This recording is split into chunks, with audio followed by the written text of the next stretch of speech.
Member Week is here at Lowe's. Don't miss your chance to get up to 40% off hundreds of items like paint, tools, home essentials, and more.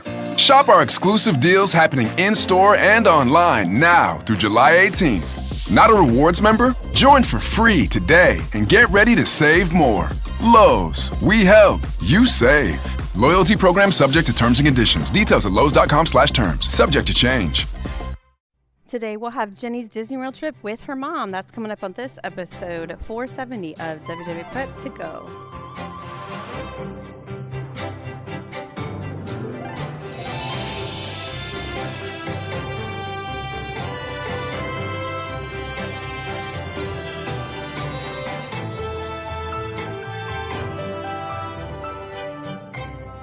Hello and welcome to WDW Prep To Go. We talk strategy and ideas and have lots and lots of trip reports for people planning their Disney World trip. I am your host, Shannon Albert from WDWPrepSchool.com. Thank you for being here for episode 470. Today is another trip report, and this one is from Disney World. But if you are a non-rope dropper, you might find this one especially interesting. I always like to hear about different ways of doing trips. We are certainly rope droppers and have been for 20 years, but I know that doesn't suit everyone.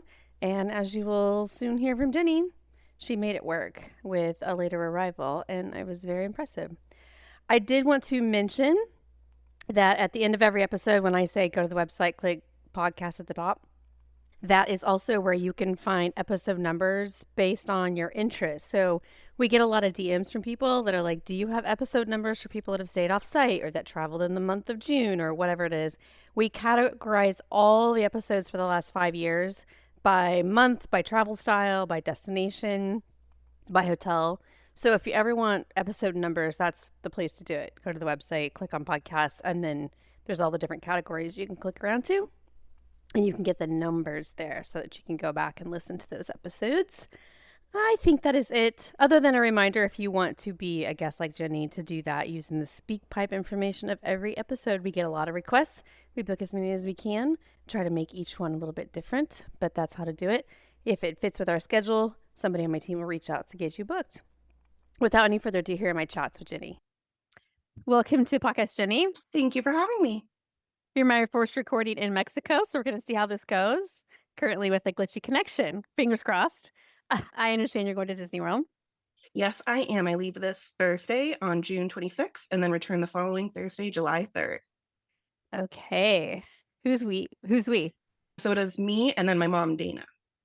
Okay. Adult mother-daughter. I don't even know if you said we. I might have said I just threw it out there. Because nothing against solo trips. We have those too. Okay, so it's you and your mom. Yes. And what's the occasion? So I have an annual pass currently. And so this is filling in right until the end of my annual pass. Our last park day is the last day that my pass is valid. And there were really great AP rates, so I couldn't pass those up. I was also slightly hoping Starlight would start during this originally when I booked it. You know, we were thinking maybe Memorial Day weekendish. My mom and I both loved Main Street Electrical Parade, but just another excuse to come back next time. You will have some new stuff, right? Just not the parade? Yes. And this trip is heavily focused for us on new things. We always try to do 1 to 2 new things, but this one will definitely be a handful. Okay. And you're an annual pass holder, but is your mom? She is not. She is just doing a 4-day park hopper ticket. Okay. All right. So 4 days in the parks, even though you're there for a week. That's an interesting aspect that we can talk through. Yep. How are you getting to Orlando? So we are flying. Blue is one of the few carriers. We're in Richmond, Virginia, that does a direct flight. So super quick, 2 hours later, we will be in Orlando. Our flight boards around, I think it's 12:55. So we should get there right about 3 o'clock. Okay. Arrive in MCO around 3 o'clock. All right.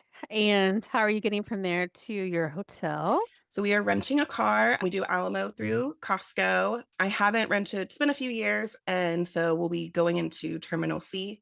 But from my research, it looks like they have their own Alamo parking. So that should be really easy just to grab a car there. I already did the skip the counter. So we are hoping to be out of there quickly. Okay.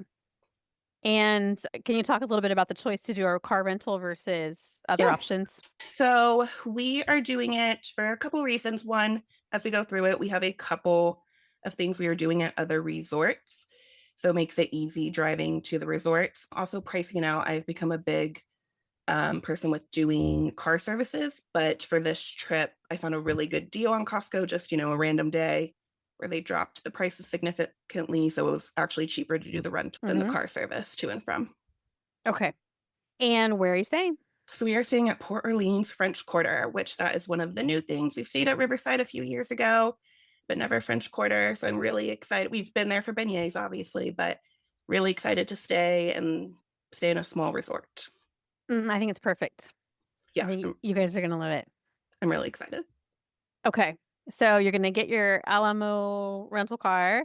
And are you driving straight to French Quarter? So we are actually so our flight has changed 3 times. Originally we were getting in at 11 and then 1 and then 3. So our original plan was to go straight to Typhoon Lagoon. We are still going to do that. We may only have an hour and a half to 2 hours to do so, but we're going to take advantage of the wave pool in the lazy river on that arrival day. So are you going directly from airport to Typhoon Lagoon? Is that what you said? That's the plan, yes. Okay. So you'll have like your swimsuit and stuff pulled aside for this. Yep, that's the plan. Okay. And then from there to French Quarter. And then from there, we'll go to French Quarter. We'll be really chill that evening. I can sometimes be someone who, even though I've been a million times, like to go. So originally I was like, oh, we're right there. We've got the boat to Disney Springs. Let's go to Wine Bar George. And my mom checked me and was like, let's just chill. So we'll be going, which, I'm so excited. I've never done like the campfire s'mores or the movie Under the Stars because I am always go. So we might take advantage of that, but just kind of get unpacked, chill. We'll be at Disney Springs the next day anyway, so we've got plenty of time. Okay, great. All right. So now we're on Friday, June 27th. Yep. So we will be at Disney Springs. The plan is to get there right at 9:00 when the parking garage opens, because at 9:15 we have an Amarette's cake decorating experience. Oh, that's fun. I don't know if we've ever had that here. Yeah, I'm excited. Their cake is like my favorite cake in the world. There were a handful of years I used to go around my birthday, and that was always my birthday cake. So we're doing Friday, so that way we have a few, most of our trip to enjoy. They also do different flavors depending on which day. And the flavor that I love, it's like a lemon strawberry combo, they do on Monday, Wednesday, Friday. So we chose Friday. That is so fun. You said in the past you've gone around your birthday, but this trip isn't around your birthday, right? No, later, end of August is usually my birthday. Yep. Okay, so you're just decorating a cake for fun. Yep, doing it for fun. Your reservation includes 2 people as part of it. And then it also includes, you can do like mimosas or espresso or, anything. It seems to be about an hour and a half. And then they will hold the cake for you when you're done while you shop around Disney Springs, because it can easily melt in that heat. So once we finish, we might get a light lunch. Our evening plans are kind of dictating our light lunch for the day, maybe shop a little bit, and then just go hang out by the pool for the afternoon. Okay. And what are your evening plans that you just alluded to? Yes. So this is probably what I'm most excited for. At 7:40, we have a reservation at Victoria and Albert's. Oh, what a fun time. This is some really interesting experiences. Yeah. Yes, I told you a lot of new. There's a point in every pre-trip where I realize why you were picked. Yep. Because these are new things we've never done. Okay, so let's talk about this. So Victoria and Albert's has different rooms you can book. What are you doing? So we are doing the regular dining room. I wanted the option to be able to choose between the 7 and 9 course. We've already decided we're going to go with the 9 course, but we chose that just to have the flexibility. Are you doing drink pairings? We are probably going to try the 0 proof cocktail pairings. I'm not a big wine drinker. And from doing our research, it seems that the chef prepares the 0 proof. So I think that's a really cool, fun way to kind of experience more of the chef creations. I love that. We love that there's these drink options these days. Yep. Even at a fancy place like Victoria and Albert's.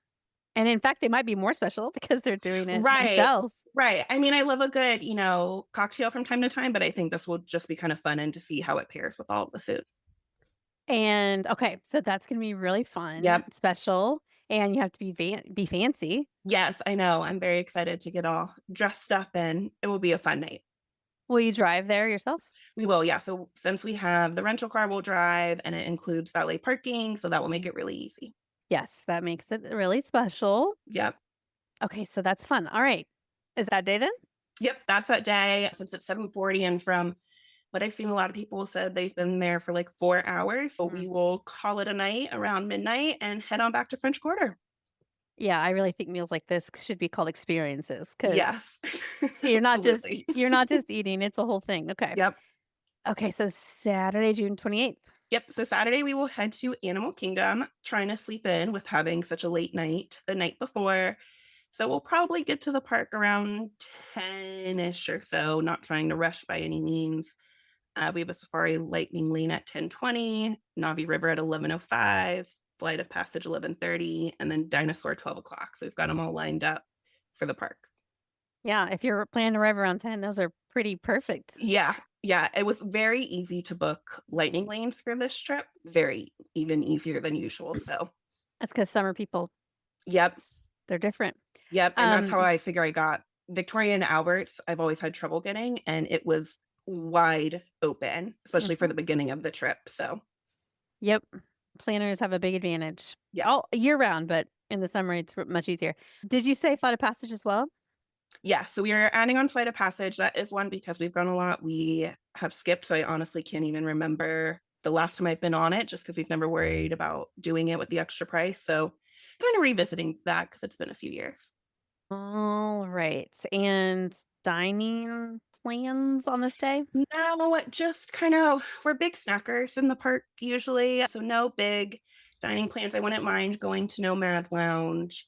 I went there on a solo trip a few months ago and really enjoyed it. And my mom and I went years ago. It's been a while. So wouldn't mind going back there, but really kind of just snacking around.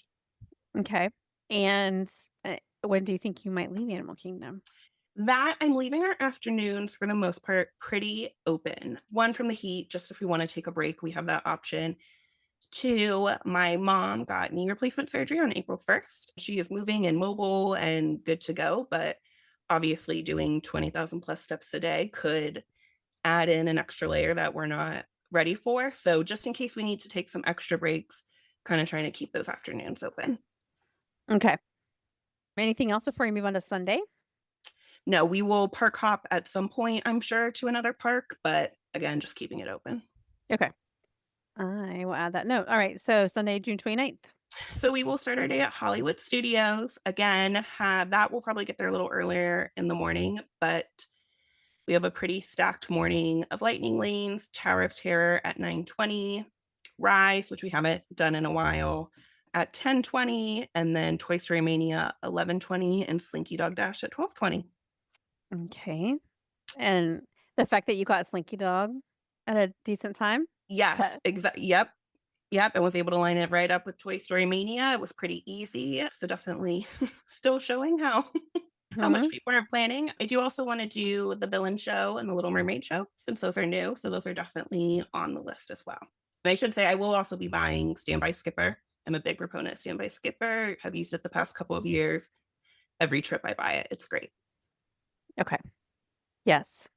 Oftentimes after recording these pre-trips, I will say, listen, I'm not a shill for their company, but Right. it might really work for you. I do really recommend it because I use it on my own trips as well. Yep. Even my solo trips, that aren't heavily attraction based. It's just great to have that option. It is so helpful. Okay. What about, are you snacking around on this day as well? Yeah, probably snacking. I love Woody's lunchbox, so maybe grabbing lunch around that time. We'll be there lunchtime. But again, just kind of keeping it loosey goosey. Again, we'll probably park hop somewhere, but where TBD. Okay. Okay. Afternoon open might park hop, right? Same as the day Yep. before. All right. Monday, June 30th. Okay, so that will be a rest day for us. We will probably hang by the pool. We might, when I bought my mom's ticket, I didn't realize it came with a one-time water sport option with it. So we could go to a water park again with her ticket, and then I would just buy my own admission with my annual pass discount. So we've thought about doing that. We've never been to Blizzard Beach, so we may do that. We may just hang by the French Quarter pool again, kind of just keeping it open to whatever we feel like in the moment. But overall, it will be a rest day by some type of water. And then that evening, we have plans to go to Sanaa at 7:50, which is new to us. Sanaa is one of those things that always is on my list, but for one reason or another, I just never make it over there. So I'm really excited to do that. And then at 10 o'clock, we have the Starlight Safari. Awesome. Yeah. I can see where that rental car is going to come in handy. Yes, exactly. Okay, that's really cool. Yeah, we are excited. We've done Wild Africa Trek twice. We love it. So I know we will do it again in the future, but excited to see a different tour option with the animals. Super fun. Okay. Tuesday, July 1st. Yep. So we will be starting in Magic Kingdom. Again, lightning lanes, we have Tiana's at 9:25, Haunted Mansion 10:25, Buzz 11:25. I'm not quite sure how much time we'll spend here, just kind of hopping around to the attractions. But that afternoon and evening, we will be in Epcot because we have a Le Cellier dinner reservation at 6:15. I have been there twice before, but it was always part of like a dining package. So I haven't done the full menu. My mom hasn't, and it's been on her list. So we will be going there. We also have a Guardians individual lightning lane right before that at 4:40. So we figure do the ride, then do dinner. Okay. All right. That sounds fun too. And I'm taking notes. Yeah. Okay. All right. And then, go ahead. Go ahead. I was just going to say, hopefully seeing Illuminations, right? Illuminations is what is right now. Luminous. No, Luminous, thank you. Luminous. I haven't ever seen it in the park. It's again one of those things I always plan to see. And then around 8 o'clock, I'm just like, you know what? I'd rather go home. So I've seen it from our room at Yacht Club last year. I've seen it from the Skyliner heading back to Pop, but I've never actually seen it. So that's another goal, is to finally see it in the park. Okay. Nice. Wednesday, July 2nd? Yep. So we are back to Epcot that morning. So the big new thing that we have is we're doing the behind the scenes tour at 11:30. And so I kind of planned it to do soaring right before that, and then living with the land right after that, thinking we can learn all our fun new facts and then write it with a new fresh pair of eyes. Are you using lightning lanes to stay as well? Yes, sorry. Yes. Okay. That's very fun. Yeah, so excited for that. And then we'll do Guardians that afternoon. We have a 1 o'clock for that, as well as a 1 o'clock for Spaceship Earth. Okay. And dining on this day? Dining, again, walking around. We're usually big festival people, but without a festival, I kind of like it because it's, Diet Epcot or whatever you want to call it. I can go back to my classics that are always there that I usually ignore for festivals. So excited to kind of, just go and snack around World Showcase. There's so much food at Epcot. I know, so much. And we have a ton of, back before festivals seemed to be year round, we always had our favorites for when we weren't there for a festival. So it's kind of nice to go back to that. Yeah. Okay. All right. Anything before we do the last day? No, and I'm sure we'll probably end at Magic Kingdom that day. I feel like ending with Happily Ever After just seems how every trip should end. So no guarantee, but more than likely. Okay. Thursday, July 3rd is departure, but departure. Do you have other plans? We don't. Again, this is where JetBlue changed our flight time 3 different times. So it finally settled. It will leave at 9:55. So we'll probably drop the rental car off around 8 o'clock and get on the flight and be home by 12. And that's that. That is that. All right. Well, I've written some notes down to talk to you for the after chat when you get back as well. Yes. But there's so much fun stuff. And I'm so excited. I hope everything goes well with your mom's recent knee surgery. Yeah, I think we'll be fine. And she knows how to ice it and handle all the pain. So maybe a couple extra sitting breaks, but I think we'll be good. Yeah. Okay. Well, I hope you guys have a fantastic time. I'll talk to you in July when you get back. Sounds good. Welcome back from your trip, Genny. Thank you. We're talking on July 8th. So you've been back for 5 days. Yes. How was your trip with your mom? It was great. It was. Yes. Everything went pretty well. We have a few changes, but overall a great trip. Okay. And was it, this is jumping ahead just a hair, but was it less busy than you expected? We went about this time last year, essentially a week later, and we're there for the 4th, and it was very quiet. So it was about that. So not too crazy busy, but also a lot less hot than last year. every day it was either as hot or cooler than back in Virginia. So we actually had a cooler experience than being back home. And some days, I think one of our days, it got into maybe the mid 80s at tops. Not, Yeah. not bad. No, it was, I mean, it was still hot, still Uh-huh. had my portable fan, but in the grand Mhm. scheme of hot and humidity, it was a relief. Yeah, because it could be so much worse than that. Yes, So I assume that meant the mornings and evenings were still pretty decent. they were. I mean, there was even one evening it was a light sweatshirt, but, long sleeves nonetheless, and an athletic skirt, and I was completely comfortable. And for me, that's a lot. I sweat very easily. It could be Yeah, 70 nice. degrees and I'm sweating. So it was very comfortable a lot of the Okay, evenings and morning. nice. Okay, so moderate crowds and moderate temperatures, relatively speaking. So that's all good. Okay, Yeah. so let's get into the details of it, starting with Thursday, June 26th, where you were flying into MCO around 3. Yep. So our plane took off a few minutes late, but it got in shortly after 3. Nothing big. We got our luggage just before 3:40. Terminal C, I love it, but that's the one downfall of it is it takes a lot longer for your luggage to come out, which it makes sense. One time a driver explained it, you're up on the 6th floor, so the luggage has to go all the way up for you to grab it. So it takes a little bit longer, but nothing crazy. We did the skip the counter for Alamo. So we headed down to the 4th floor, bypassed the counter, and then from there you take an escalator down 2 levels to the 2nd floor to grab the car. So we went straight and did that. Traffic was typical, it was heavy, but typical Orlando Because it traffic. was Thursday, like rush hour. Right, right, like beginning of rush hour. So I think Way said if you use the toll road, there was a 30-minute way, a 40-minute Mhm. way to Typhoon Lagoon. No toll, it would have been a 60-minute drive. I have Easy Pass in Virginia, and that is accepted in Florida. So I just grabbed that out of my car before we went into the airport to fly. So we just used that while traveling. Mm. So we got in the car, we were driving, and at this point, it's about 4, or we would get there at 4:40, excuse me. And we were kind of going back and forth, and we're like, well, we're really hungry. We hadn't eaten since breakfast. By the time we get to Typhoon Lagoon and we eat, it looked like a storm was rolling in in the distance. We are like, maybe we should skip it. So we quickly, switched gears, typed in French Quarter, and decided to just go straight to the resort.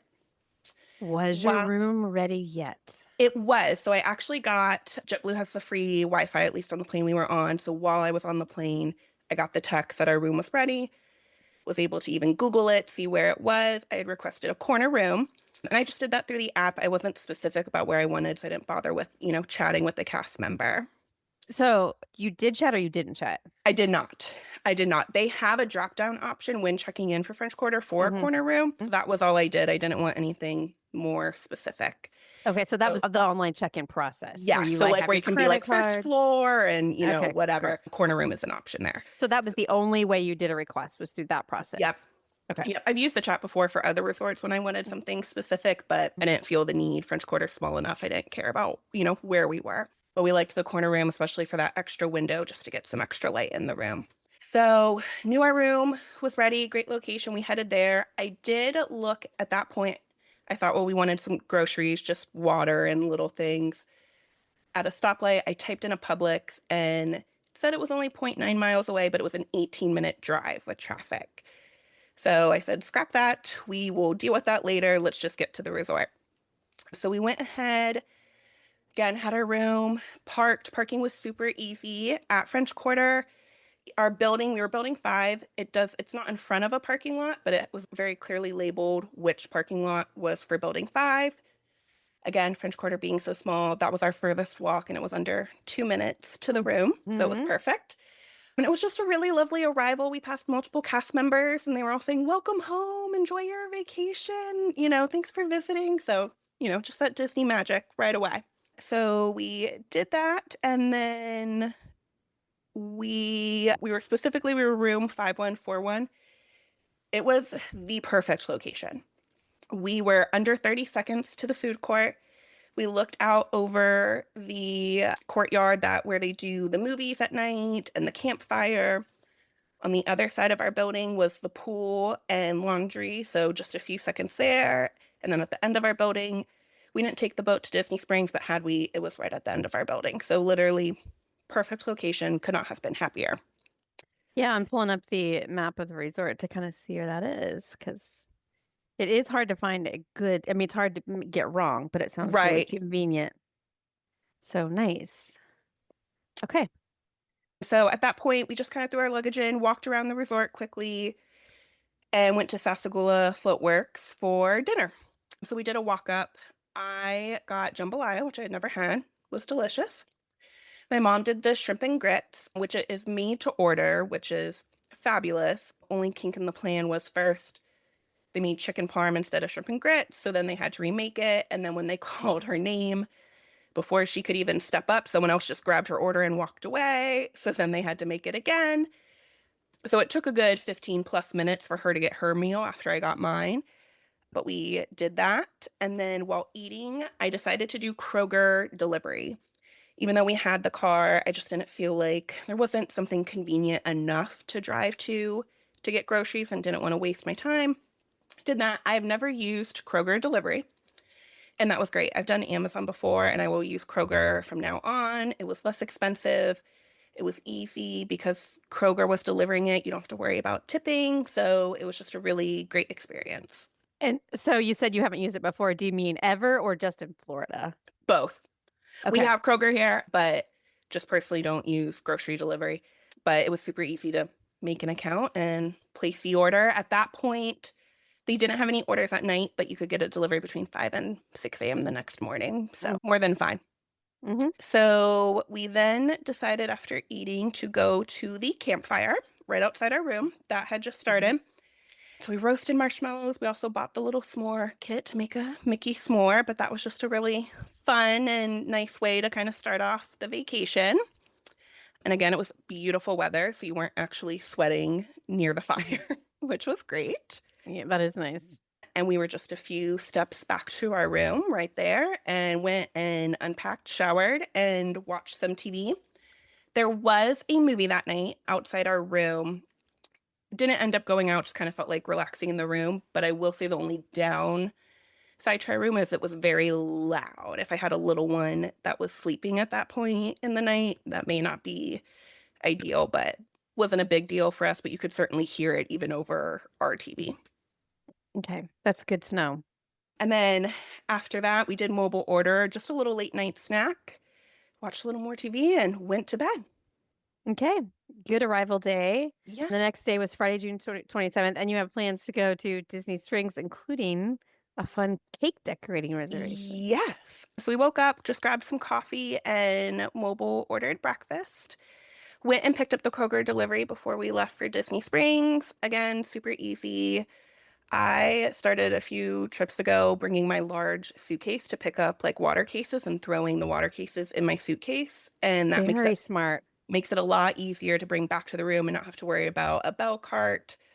So that's my little trick for picking up those heavy groceries and being able to take them back. So we did that, unloaded the groceries, stopped by the food court. We had the refillable mugs. I can't remember if I mentioned that. So we refilled them, got some more coffee, and then went to the car. It was a quick drive to Disney Springs. We got to the Lime Garage just before 9 o'clock and it was already open. So we parked and it was a quick walk down to Amarette's and they came out right at 9 to check us in. Okay. And your reservation, you told us it includes 2 people plus drinks. So Yes. walk us through how this works. Yeah. So 2 cast members check you in and then one will escort you to the side. You don't go in the front just because they don't want people thinking that they're open yet. So you go in that little side door if you've ever been to Amarette's, and right there, they've already assigned you a table number. So we knew we were table 4. And they have the little bar area open where you can order your drink and sit down and get ready. You'll ultimately have 2 opportunities to get a drink, once at the beginning, and then there's a little break halfway through where they said you could order another drink. And it includes juice, coffee. We did espresso. You can do a mimosa or Bellini if you want to. So a few different options there. Mm-hmm. So you get in, you get to your seat. You have some decorating supplies. The cake is not out, but you do have a little sample of the cake and some buttercream, which they'll have you use to kind of practice whipping it and decorating it. You don't actually ice the cake from like the buttercream aspect. You're doing the glaze, but because that process, he said it's a pretty intense process, so you're not doing that aspect of it. But this was a very well organized and done class. I was very impressed by it. There's not a ton of information out there on it. So I had an idea about the class, but, wasn't still sure exactly how it would go. Our instructor was great. He was awesome, very detailed. You could tell they had thought of every little detail needed for this class. They even you could very easily see him. It was 6 tables, so it wasn't super big, but they even had a camera from above and a little, TV I've never noticed it, but it's up in the corner so you can see from above if needed. And are you and your mom doing one cake together? Yes, you can purchase a second cake for a discounted price if you would like to. We just felt like we only needed the one cake, but that is an option. Okay. So you're doing the glaze. It takes 3 rounds. So they're bringing it to the fridge, and then you're doing other decorations like painting we had a mini cake. So painting the mini ears, cutting out the fondant to decorate it. He did a really great job too. I never knew the details behind the story of Amare. So he explained all the details behind the story of it, the design of it, and how, the bakery's on the 2nd floor, and they essentially have this little elevator that traditional French bakeries have that they use to get the baked goods from the 2nd floor to the 1st floor, which was cool to see. Yeah, I'd never noticed it. I mean, it's in plain sight right in the middle of the bake shop, but I had never ever noticed it. So just really cool details about it. Even down to at the end, he's like, okay, if you're staying at a resort, if you have this type of fridge, this is how to store the cake. If you have this type of fridge, you can fit it this way. I mean, just very detailed. I bet they've learned these lessons the hard way. Yes, I'm sure they have. And then one nice little surprise at the end is you actually get a pin, which I didn't know. I don't think it was in the description, but it's a cute little, it looks just like the cake. And then underneath it says cake artist. So that was a really cute addition. They also take your cakes at the end and put them in the display case. So you can kind of take a picture and they're on display for a little bit. Yeah, so that was really cute. They, even in the cake when I got home and we eventually opened it, they had all written a handwritten note saying, thank you so much for coming, and every cast member working signed it. It was just a very, lovely, detail-oriented experience. I love all the thought that goes into it. Yes, it was everything, you never ran out of supplies. You have to change your gloves a lot. There are more than enough gloves than you'll ever need. I mean, just very detailed. And then at the end, so for about an hour and a half, you can... Some of their extra perks, they will hold your cake for you while you walk around. You can come by and just go to the counter and pick it up. If you do want to purchase anything else, you can also purchase it before they open, and they will also hold those baked goods for you as well. We did decide they had a limited edition stitch cake. It was very similar to Pog Juice, but instead of orange, it had pineapple. So we decided to try that. And also my mom and I make key lime pie, and that's, our thing. So we like to try it, everywhere else we go. So we got their little key lime tart to try while we were there. So we tried the key lime tart while we were there, had them store the cake we made and the little stitch cake, and then just walked around Disney Springs for a little bit, went in a few different stores, and then picked up the cake and headed on back to the resort. So then you stored the cake in your mini fridge / beverage cooler, which I can't remember what they have at Fridge Quarter. It worked they have the beverage cooler. It worked fine. He did also mention if it was an issue that Bell Services would store it for we could go and just pick it up when we wanted it from there. But it was fine in the beverage cooler. We didn't have an issue with it. So did you just eat it throughout your trip? Yep. Yep. It was just a nice little snack throughout the trip. Was it hard to make the first cut into it? It is a little tricky because it has so many layers to it. I actually meant emotionally. Oh, no. Because it's pretty. You don't want to mess it up. No, I was fine with it. I admired it. I had our pictures, and then I was ready to eat it. But it was quite thick, you said too. Yes, and it is that you have that glaze on top of it. So it does, and it's domed. So it's not, it's at a straight 90 degree to hold itself up. So it is also a little awkward to cut. Okay. And then what was next? So we headed back to our resort around 12:20. While we were shopping, I had picked up something at the M&M store, and I had an issue with my credit card. It came up as fraud on the M&M side, actually. The team member working there had alerted me that it wasn't going through due to fraud, but I never got an alert from my bank. And I realized that was the card I had on file for Disney, and they had never charged my room like they normally do the morning of check-in. So I stopped by the front desk to get first called Chase, figured that out, then stopped by the front desk. Turns out they had a different credit card on file anyways. It hadn't gone through charging, so we got all that fun stuff squared away. And then picked up a mobile order at the food court and rested in the room for a little bit before we went to the pool around 1:30. I'm going to get really into the details. Yeah. So this time you mobile ordered the day before when you ate at the food court. Was that also a mobile order? That one was not. I think we mobile ordered every time but that first time. And I did notice, I know some of the more hotel-specific things like jambalaya and shrimp and grits haven't been on mobile order for a really long time. They actually were while we were there. That was a recent addition. I had looked, and they weren't. We Yes, just didn't and when- mobile order that time On your because we were first indecisive. on your first day when you were talking about your order, I pulled up the app and Yeah. I see that it does say jambalaya and gumbo, but I wasn't sure what your experience was when you were there because sometimes Yeah. it's different. Yes, no, they were showing, but that was a pretty recent change from what I remember. But we pretty much throughout the rest of the trip mobile ordered everything else. Okay. And so you had some pool time. Yep. So we had some pool time. It was busy, but we were able to find 2 chairs together. All the umbrellas were taken, which they usually are at that time of day. But luckily, there's a lot of trees that they have around the area. So we still found a shaded place.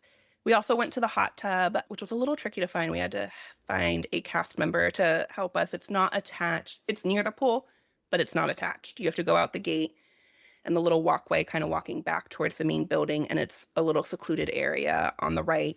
But it's really nice if someone wanted quiet. They have lounge chairs all the way around the hot tub. So if you wanted a very quiet place to still lay out, it'd be a great option.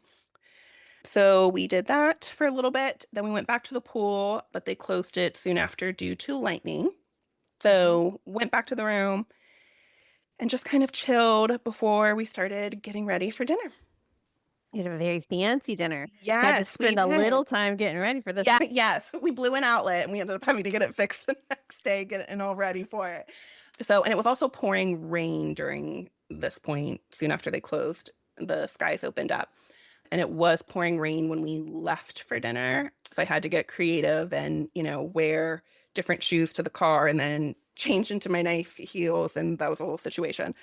But we drove to the Grand Floridian and got there just after 7:00. Valet is included with the dining reservation. Which is very handy when it's raining. Yes. And that ended up, it was kind of comical. Valet was a mess. It was a complete mess. It had stopped raining by the time we got to Valet, but I'm sure everyone had been planning to drop off due to the rain. We had watched Father of the Bride the night before, and if you're familiar with the movie, my mom was like, it was like the valet situation at the wedding. It was just cars everywhere, total chaos. Even the valet guy was like, I don't know where to put you, where to tell you to go at this moment. But overall, fine. Dropped off the car. We walked in and we were there a little bit early and we had planned to just kind of walk around, poke into the shops before dinner. We were walking by 2 cast members in the front lobby. And when I walked by, I'm not totally sure, but I think one of them said to the other, our Victoria and Albert's guests should be coming soon. And I, kind of put it together after we walked by and I'm like, I wonder if they're waiting for us. I didn't turn around or say anything. I figured, and we'll be fine, either way. So we walked around a couple of the shops and then we checked in at that little center area kind of by Citricoast and outside Victoria and Albert's at 7:20. At that point, a cast member, Linda from Victoria and Albert's, came out to greet us and we chatted for a little bit. She let us know she'd be out in a few minutes to come and get us when it was closer to our dining time. So we sat down at the tables, that they have waiting outside that little check-in area. And this is kind of where the magic of the experience started. While I was sitting there, I was like, oh, I should use the restroom before I go in. And I looked and I didn't see the restroom that's typically there. And I really didn't look hard to notice that there was a construction wall in front of it. And so I asked the cast member who was checking people in for Citricoast, where's the closest restroom? He's like, oh, you're going to have to go down, stairs to the lobby on the first floor. That one's under construction. And all of a sudden, Linda just comes through those double doors and, she says, why don't you just come inside and use the restroom? No sense in going down to the first floor. But, you're like, how did she hear that? We weren't talking loud enough for her to hear that. But She just came on out, escorted me in there, and then I went back out, and then she sat us shortly after. Nice. You got to save some steps in your heels. Right, exactly. That was the most important. So we had a lovely experience. We went, there was the 7-course or the 9-course in the main dining room.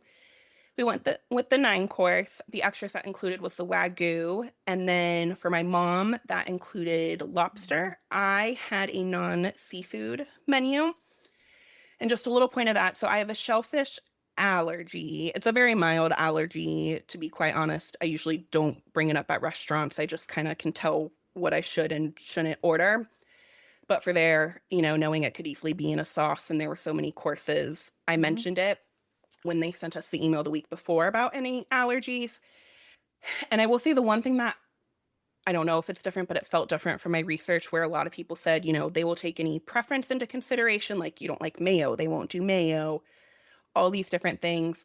They, in the email, original email, they said no preferences, just allergies. I went ahead and replied and, did still mention preferences. I said, I have a shellfish allergy, but prefer no seafood altogether. And then for another preference, I said, I prefer no, raw meat, or rare. And then my mom really hates coconut. And so mentioned, she prefers no coconut.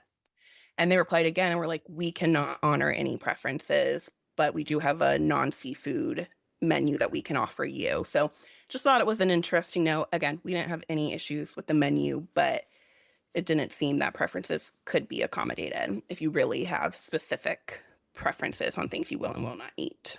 I think the thing about shellfish allergies that can be kind of scary is the more you're exposed, the worse your reaction can get. Right. So even if it was just a little bit here and there, I'm afraid your reactions are going to keep getting worse over time. Yeah. So I'm glad they have that option. Yeah, so they have that option. So most of where they were seafood, they were vegetarian meals. And honestly, or courses, I should say, those were my favorite. I actually preferred them over the meat. If I go again, I think I would actually probably request a vegetarian menu because it was that good. You never knew that you could love, asparagus and cabbage so much, but they do a great job with it. We also did the or zero proof cocktail pairings as well. So those are prepared by the chef instead of a bartender. And those were really fun. Some are made to be like cocktails. Some are just meant to complement, the different courses. I can't remember. It was probably 7 to 9. I don't feel like we had a drink with every course, but I also feel like we had more than 9 courses is what it really comes out to be. But those were really yummy. Some we loved more than others, but it was just a fun way to, experience different drinks and have it complement the different courses. One of our last courses were these chocolates, and they were really pretty. They were presented in this glass box that opened up, and they were meant to be Queen Victoria's jewels is what they were supposed to look like. At that point, we were stuffed, and they will package them up in a little chocolate box and allow you to bring them home. They also, I noticed everyone getting these little pretty to-go boxes as we were dining, and they had slices of cake that they were sending everyone home with as well. So we had a few little goodies to take home. In addition to your cake you already had in the fridge. Right, I know. Exactly. Just more cake. But overall, we actually finished a little earlier than I thought. We were finished right before 11 o'clock. So, That's still a good 3.5 hours. Yeah, so still long, but a lot of people were saying they were taking 4+ hours. So I was, pleasantly surprised by how early we finished. Overall, we both loved it. Obviously, it's, a special thing, not something we do every trip. But I think, in a few years, would we go back? Yes. I think we would both like to try the chef's table. I think that would be a really fun experience. I would also love to go in a different season. They did explain a lot. They'd say, I know this is your first time dining, but they would explain how things worked since they opened, since before they closed for the pandemic. And that was a change they said was changing the menu more seasonally than they had done in the past. So I think it'd be fun to try a fall or winter menu and kind of just try some different things in that menu. The one time I've been there was like 10 years ago, so a long time. But it was chef's table in October. Okay. And I do really think that's fun with like 4 to 6 people. Yes. Yeah. And weirdly, it's more casual. 'Cause you're Well, in a that yeah. exactly. That's what I was thinking, You you still have know. to dress up, but the Right. vibe is casual because you're just in the kitchen. Right. Yeah. So I think that would be a lot of fun. And, one of the cast members definitely recommended trying that at some point and said it was a great experience. Yeah. But for two people, the regular dining room seems like it worked out perfectly for you and your mom. Yeah, it was great. Okay. The next day was Saturday, June 28th. You Yep. had plans to arrive at Animal Kingdom around 10-ish. Yes. So we woke up a little before 9, mobile ordered breakfast, got ready. We weren't out the door until around 10:45, so a little bit later, but I wasn't super concerned with the 2-hour grace period with lightning lanes. I'd also set up Standby Skipper to grab Expedition Everest. After our first lightning lane, that was the only ride I had in there because I wasn't sure where we were hopping to at that point. So, and that was the only other lightning lane I wanted for Animal Kingdom. We did stop by the front desk at that point to request that the outlets in our bathroom were fixed from getting blown out the night before. And then we got on the bus to Animal Kingdom at 11:10, arrived at 11:25. And while we were on the bus, we had a Safari Lightning Lane, the window pass. So the skipper booked Expedition Everest for 3:50 that afternoon. Okay. So we tapped in, I guess it was 23 minutes after our time for the safari. The posted standby was 55 minutes. We waited for 5, and that was a great safari, even though it was midday. Sometimes you don't know what you'll get with the animals, but there was still a lot of fun interactions and could see the lions and everything. Then we went to Flight of Passage. We tapped in at 12:30. It was a posted 75-minute standby in the Lightning Lane. We waited about 20 minutes until the first pre-show. We had a little bit of a funny interaction. We were the first two to go into the room, and she just pointed to the 2 doors open, and I assumed she meant the one to walk right in and not the one to go up the stairs. And we're standing in there, and I'm like, no one's coming in behind us. And I look out, and everyone's going up the stairs. So then I went out, and I was like, we were 1 and 2. Were we supposed to go up that way? She's like, yes. So we went up the stairs. It was fine. Everyone was in different spots, but we all got on the ride just fine. If you're the first ones in, how do you know? Right, exactly. I was like, I guess I just assumed that if she wanted us to go upstairs, she would say, go up the stairs on the right, but it was all fine. So as we got off Flight of Passage, I did join the wait list for Nomad Lounge. It said it was a 35-minute wait. They ended up calling us within 5 minutes. And at that point, we were tapping into Navi, and we needed to use it because we were using the 2-hour grace period. And by the time we finished at Nomad, that 2-hour grace period would have been over. So we went ahead, tapped in to Navi, rode that. We got stuck a little bit on there. So by the time we got to Nomad, it had been about 20 minutes since our text. But we went straight there, just explained. It was fine. They were really quiet, relatively speaking. There was a party that had walked up in front of us, and she told him it would be a 10-minute wait for just regular walk up. So not a problem. Summer travelers. Yep. They don't know about these cute little hidden gems. Exactly. So it was no problem to still get us seated. We were seated in the room inside, but not the main room, the room off of the main room, which I'd never sat before, but they were seating a ton of people in there. We both got to the hibiscus henna, which is a non-alcoholic version of Jen's tattoo. It's a watermelon hibiscus drink. It was really good. My mom had the tuna poke bowl, and I had the Bangkok crispy chicken wings, and then we split an order of churros because you can't go and not get churros. Of course. So that was delicious. While at lunch, we decided to park hop to Epcot later. So I had Standby Skipper looking for Frozen Ever After and Soarin' for the evening, and while we were eating, it found a Frozen Ever After for 7:20 that evening. So we were out of Nomad around 2:40 p.m. and decided to go to the 3 p.m. Festival of the Lion King. We just did standby. I had a funny interaction with the cast member. I have this backpack. I was doing the math. I think it's 19 years old that I got from the Animal Kingdom Lodge gift shop when we stayed there when I was a teenager, I guess. And it's Winnie the Pooh. He has this cute little safari outfit on and hat, and he has a backpack, and his backpack is, your backpack. And so I always get compliments. I've had people offer to buy it off my back. People always ask where it was, and I was walking into Festival of the Lion King, and I just hear a cast member yell, "Is that Pooh?" And I turned around, and I had a feeling he was talking to me, and he called me over. He's like, "I need to see it. Show it to me. Where is it from? Where can I get it?" So we just had a fun little interaction before heading into the show. Sounds like they need to bring that bag back. I know, they do. They would sell it like crazy. So after we went to Festival of the Lion King, which was super fun, I may have done it before, but I never noticed it. I liked some of the features with the magic band. Like when each section did their, the elephant, the giraffe, it lit up a different color. And then when we all did it together, it lit up all 4 colors. It was just a really cute, addition for the show, which I liked.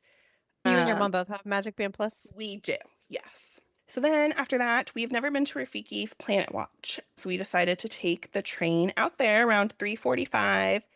At this point, we noticed the crowds were super late. Animal Kingdom was closing at 6, so it was just over 2 hours before. And Africa looked like almost a ghost town. I mean, you could just spin around and not touch anyone. And we took the train, walked around, didn't really feel the need to spend too much time out there. So we kind of hopped on the train a good 10, 15 minutes later and headed back. At that point, we went to Dinosaur. We had a lightning lane from 12 to 1, which we were, past that 2-hour period, but it was actually down during that time. So it worked out perfectly that it turned into an anytime.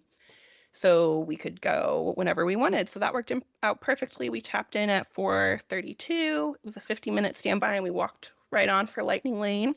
Said our farewells to Dino. And then we got off right before 4:50. We were going to use our Expedition Everest 350 Lightning Lane, but it was closed at that point. And it seemed like a storm was, it wasn't storming yet in that area, but I don't know if there was lightning further out or if it was just having issues. So at that point, we decided to take a break, did a little shopping on our way out, but took the bus back to the resort. Can I ask you, did the Expedition Everest turn into an anytime? It did eventually. It took a while for it to. I was surprised, like it was still showing in our app, even though it was showing closed. It did eventually. I think while we were on the bus, it eventually turned in, but it took a minute. Okay, because I was assuming you were planning to tap into that and then Standby Skipper could try to pick up another thing. Right. So it took a minute, but it did. And then actually, did it? It might have been because we were past the time using it that it didn't. I might be misremembering. That might be what happened, that it didn't turn into one because I guess when it expires like that, Standby Skipper can still book another thing. Right. So right, you weren't being like held hostage by anything. Yep. Yeah. No, that was fine. I think that is actually what happened now that I think of it. So we just chilled in our room, ate a little bit of the Amarettes, starting to, chip away at that. And then we left our room just before 7 for Epcot. We had a 6:05 to 7:05 Soarin' Lightning Lane that we tapped into at 7:25. Posted 20-minute standby. It wasn't very busy that evening.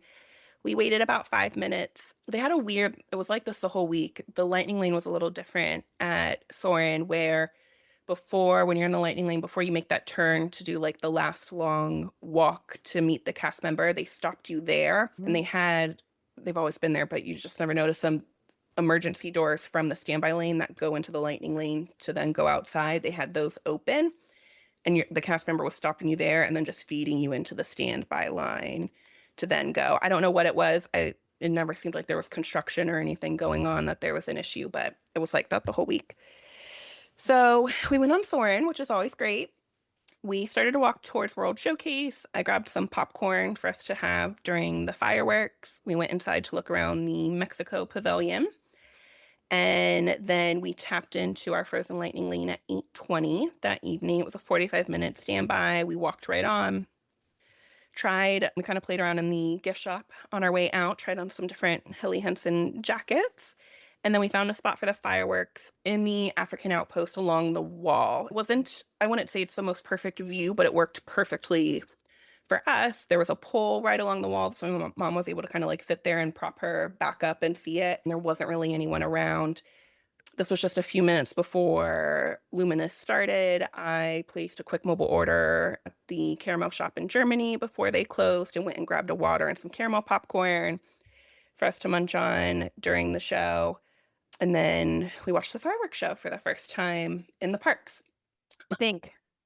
It's not my favorite. I like the message. I just don't feel like we both felt like we didn't connect to the message in the same way as like a happily ever after or wishes. Like there's just a disconnect between what they were saying and the emotional feeling of it. I'm glad I saw it. And we both really loved Harmonious. I know the barges weren't the best, but we thought that was such a great show. So it just didn't feel like it held up to that show. But I will say there was an adorable core memory moment with the family next to us from that wall. They had two boys who were probably like 12 and 9, if I had to guess.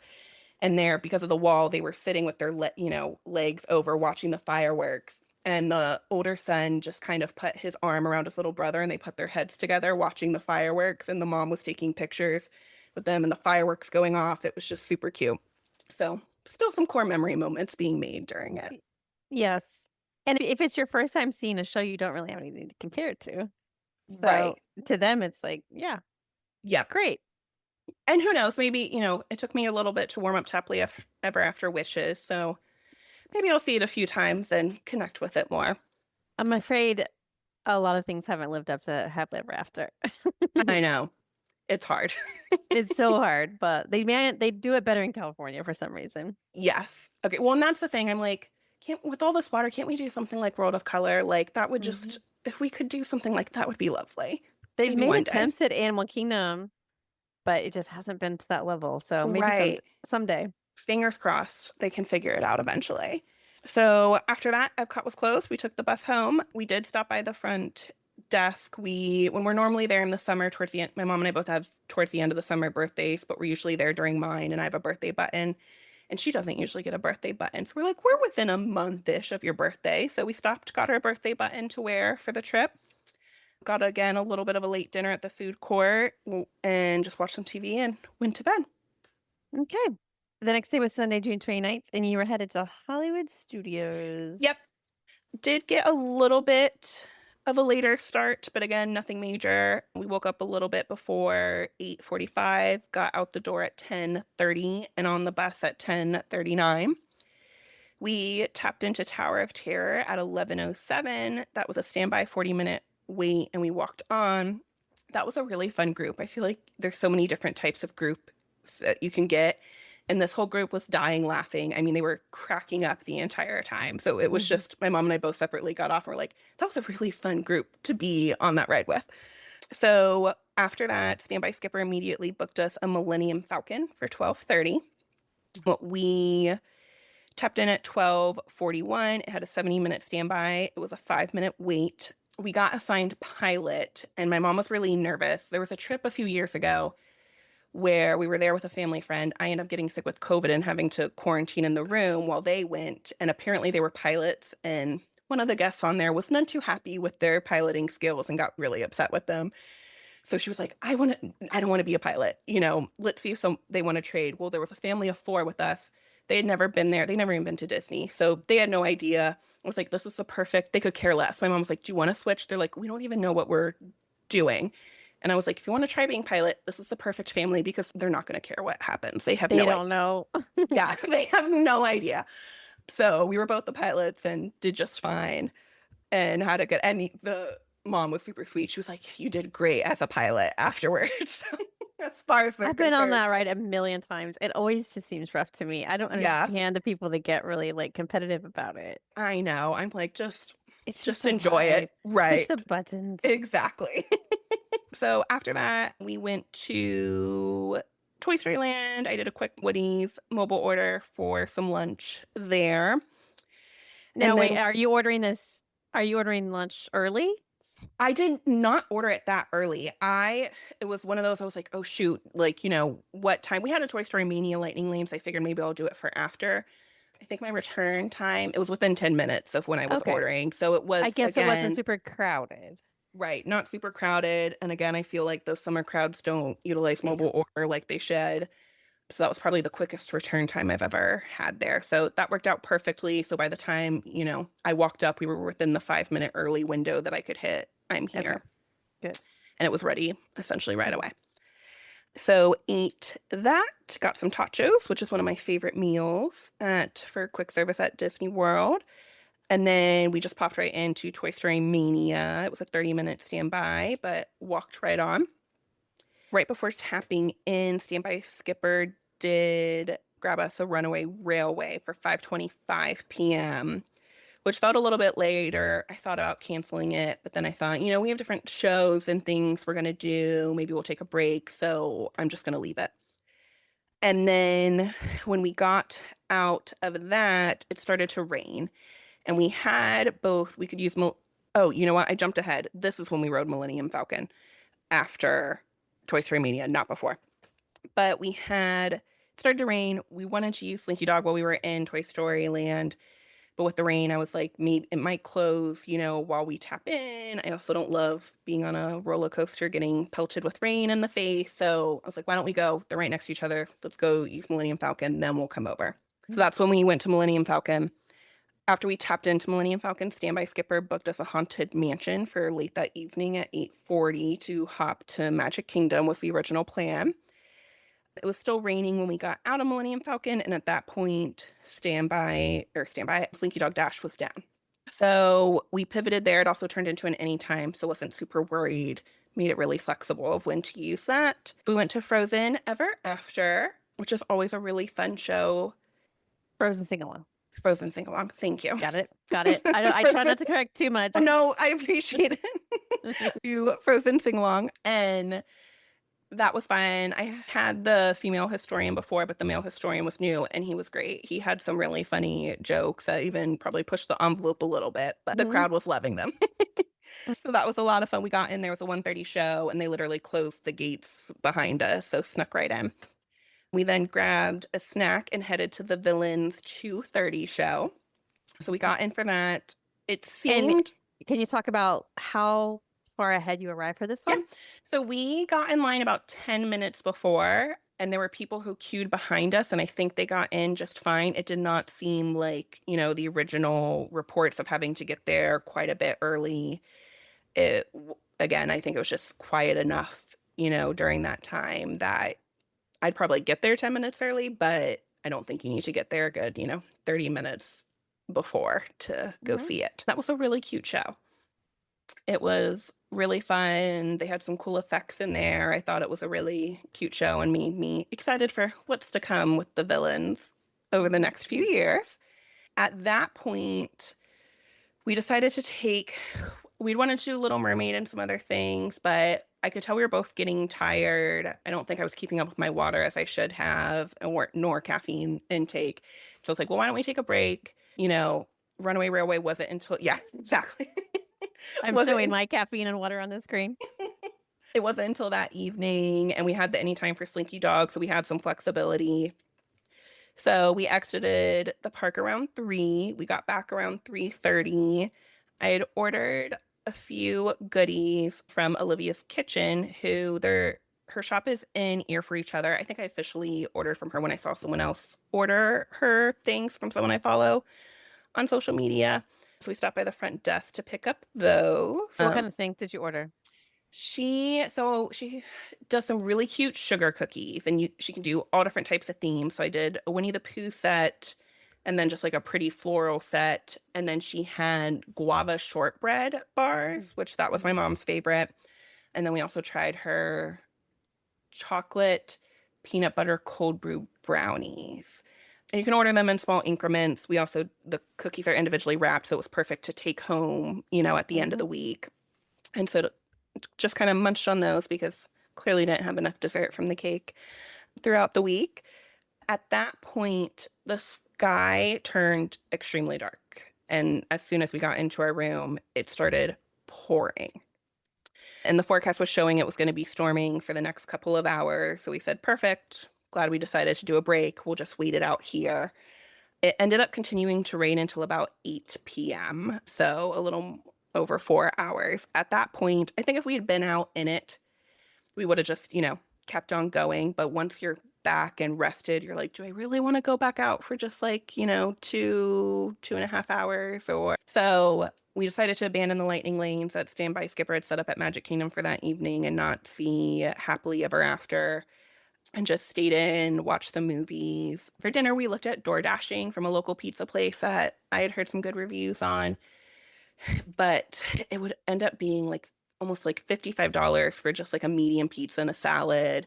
And so we decided to just go with the food court. I've never had the pizza. I know it has Disney pizza, mixed reviews, isn't always the best, but it was fine. It satisfied. It gave us a meal. We did that, and we ordered a Caesar salad to have. It gave us dinner that night, and we had leftovers the next day. So it was easy and perfect. And that was what we did. Did you mention the Little Mermaid show? Yeah, so we were planning to see that later when we returned from our break, but since we never went back to Hollywood Studios nor Magic King, it was essentially we were going to go back to Hollywood Studios, then hop to Magic Kingdom for the very end of the evening, and then we decided not to go back at all. So I have yet to see the new show. Okay, so you had to scrap your evening plans that include a couple parks. Got it. So we did not go back to either and just decided to stay in. Okay, the next day for you was Monday, June 30th, and it was a non-park day. Yes. So slept in per usual, had a very leisurely morning, grabbed beignets for breakfast, which are also yummy. And we decided to go to the pool at the resort. It was calling for rain and thunder fairly shortly, from that time. This was probably, 11-ish. And so we didn't feel like buying a water ticket at that point if it was going to thunderstorm and they were going to have to close it. We said, let's just stay here. And we also wanted to do some laundry. So we went ahead and put in 2 loads of laundry and then headed to the pool. We went in the hot tub for about 15 minutes. And by that point, the laundry was already ready to switch over. And that was literally 10 steps there was a gate from the hot tub to the laundry room. So just walked over there, switched it all over to the dryer, and then went to the pool. We had about 30 minutes there until it started raining. At first, it was lightly raining, so not a big deal. And then it really started coming down. I don't think it ended up ever having lightning and closing the pool, but it was heavy enough. We weren't in the pool. We were just kind of laying by the pool. So didn't feel like being out in the rain, and headed right back to our room. And then got the clothes out of the dryer. We then decided to go to the food court. We brought our leftover pizza and salad, heated that up in the microwave in the food court. We sat there. We also brought some of the Amarette's cake and just kind of had a little lunch meal in the food court. Eventually it stopped raining, and we did head back to the pool that afternoon. The forecast was calling for more rain and thunderstorms, but luckily it kept getting pushed back and never came back. So we were in the clear for the rest of the afternoon. We went back to our room around 5:15 to get ready for dinner, and we left at 7:15 for Sanaa. It was about a 15-minute drive from French Quarter, and then parking at Kidani Village, and then walking to the restaurant. I now understand when people at Animal Kingdom are like, the walk from the lobby to my room are so far. I get it. I get their pain now. And we weren't even, all the way at the end. But that was, it's odd coming up through the elevator and then you're suddenly just in a hallway and have to walk to the lobby. So I checked in for dinner, on the phone. Dinner was amazing. We loved the bread service. It was our first time there. We'd been to Jico a couple of times, but never Sanaa. Loved the bread service. That was great. Our waitress gave us a bunch of tips and tricks for things. She likes to, combine dips and ways to eat it. So that was yummy. And you're there at sunset, right? It's getting darker. Yeah, we weren't close to the window, so we really couldn't see it. But it was starting to set at that point. And then we both did the little shareable pots. My mom did the seafood curry. I did the butter chicken, which both came with rice, and then she got a little lentil side, and mine was chickpeas, all very delicious. We really liked it. We will definitely be back. And then after dinner, we just did a little shopping at the gift shop there and hung out for a few minutes before checking in for the Starlight Safari at 9:45 in front of the lobby. At Kidani. Yes. Okay. So all of this was in Kidani, which made it really easy to just be in that one building. So we checked in and then got on the vehicle at 10 o'clock. This was a really fun experience. It's cool seeing them at night. They're a little more relaxed. The drafts were laying down, which they said, isn't common to observe the giraffes laying down. It did start to rain a little bit, but luckily it kind of went away, and she even said, I think they would drop some tarps if it starts raining, but luckily it didn't get too bad where that had to happen. But it's a fairly short 1 hour experience where they just drive around the safari. There's two cast members, one driving and one who is standing in the vehicle, kind of giving you facts. You can ask a lot of questions and different things. So it's just a fun experience, very, low key. I think it's a nice option if you're looking to do something more than the, safari at Animal Kingdom, but don't want to step up maybe to Wild Africa Trek. This is a really good option to do. So we liked it, but also we've both done Wild Africa Trek twice, and so it's hard to compare. I think had we gone gradually, but once you go to Wild Africa Trek first, it's hard to compare them. It's hard to go I back. know. Once you go out Wild Africa Trek, you can't. Exactly. But it was fun. It was cute. Glad we did it. And this is a lower commitment because it's 1 hour versus Right. Wild Africa Trek, which is like several hours. Right. And it's, you're sitting down the whole time. So from a mobility perspective, it looked like it was also more accessible than obviously all the walking that you have to do with Wild Africa Trek. It was nighttime and in the evening, so you're not dealing with the sun, which, depending on when you do Wild Africa Trek, you can have the sun beating down on you. So it was a really great option and really good for families with younger kids who probably couldn't do Wild Africa Trek. But the time of day is it harder on little ones. So Yes. what was the makeup of your group? Like all adults or adults and kids? It was both. Probably, I think there were 13 of us and there were 4 kids, if I'm remembering correct. And you had a mix. You had couples, you had families, you had a guy who was there by himself while his sister and mom were in the room. You had a little bit mix of everything. There is 2 times. They do it at 8 o'clock as well.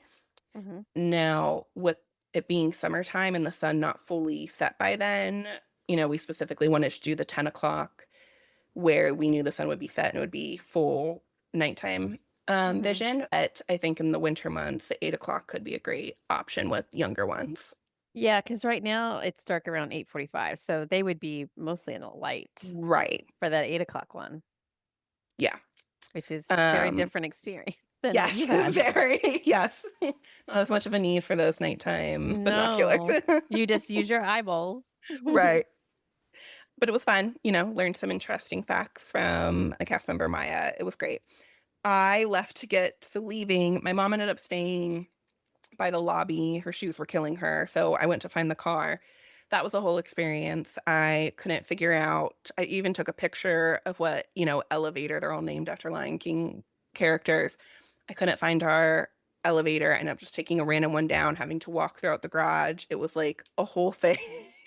My mom was calling and texting like, are you okay? Where are you?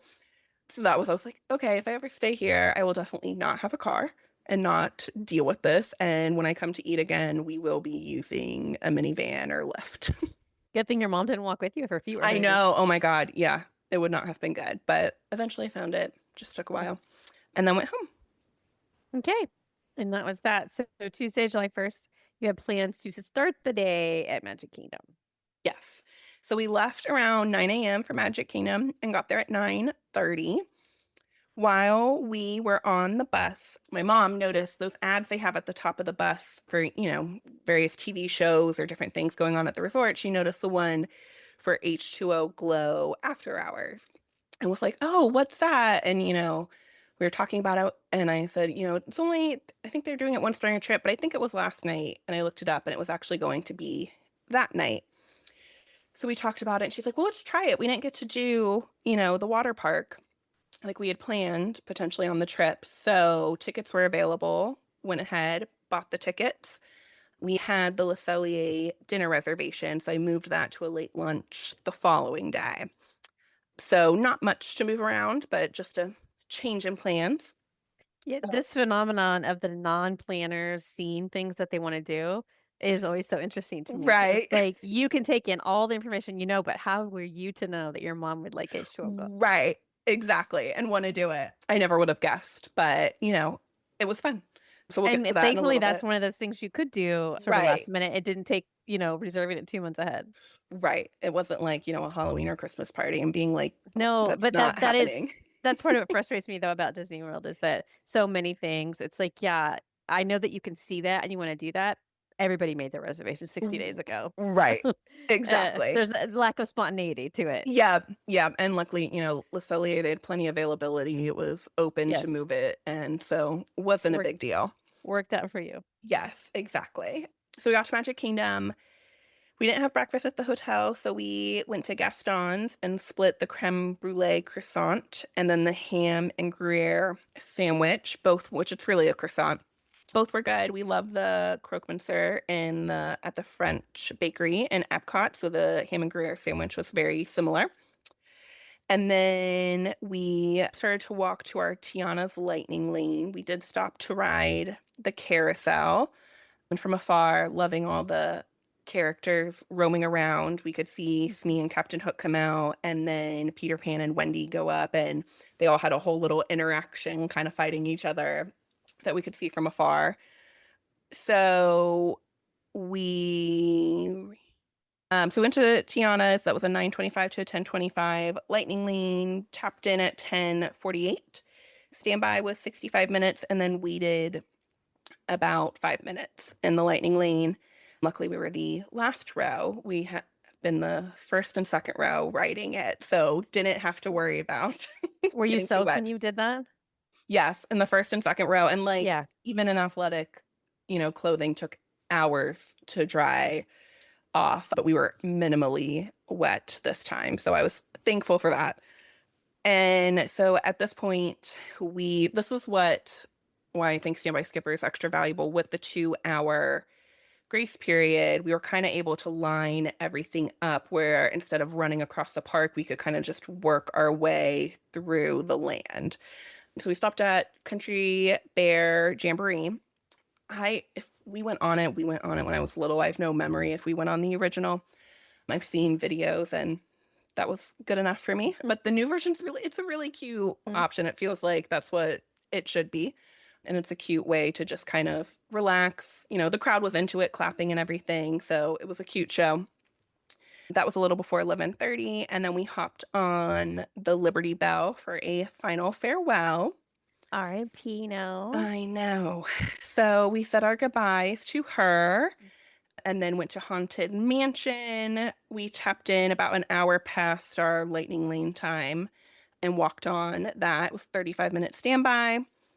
From there, we went to Pirates, which Standby Skipper had set up after we tapped into Tiana. It was a 35-minute wait, and it was actually a pretty long wait. The line was out the queue, but we walked on for that. And then once we got off, we went to get a Dole Whip. So we grabbed a Dole Whip, and then we like getting them and then taking them and going straight into the tiki room since you can have food in there. So it's a nice air-conditioned option and not having your Dole Whip completely melt right in front of you. I think that's the combo that you're supposed to do. Yes. Is Dole Whip and tiki room. Yep, I agree. So we did that, and that's always just a fun, nostalgic show to watch. And then we also had a Jungle Cruise Lightning Lane that Standby Skipper had grabbed. So we tapped into that. It was 1:40 to 2:40, tapped in a few minutes early.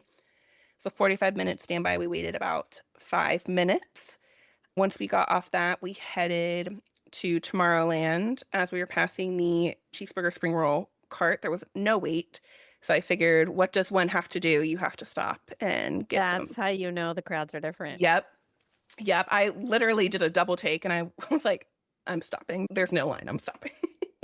I'm just going to throw it out there. If Nomad Lounge is busy, the cheeseburger yes. is busy. Yep, exactly.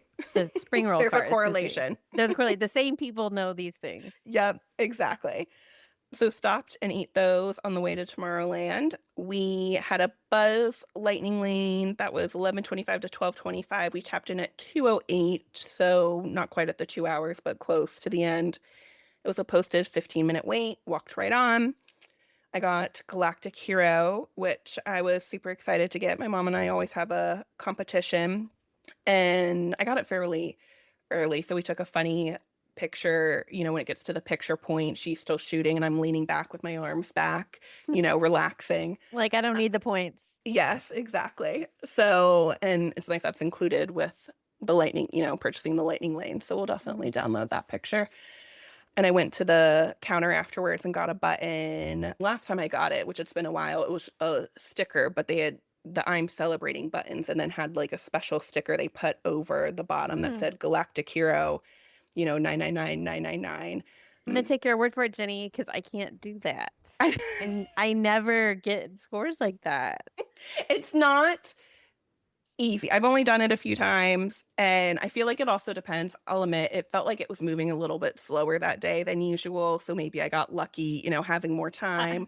I've fully gotten stuck, and I still couldn't rack up the point. I don't know. I feel like my aim is off. Maybe when they refurb it, Right. the blasters. Oh, for will work. sure. Yes, and that's a nostalgic ride for us. On our very first Disney trip when my brother and I were kids, he didn't like rides, and that was the only ride my parents could get him to go on. So we literally just went around and just constantly got on it. So it's just always been a family favorite.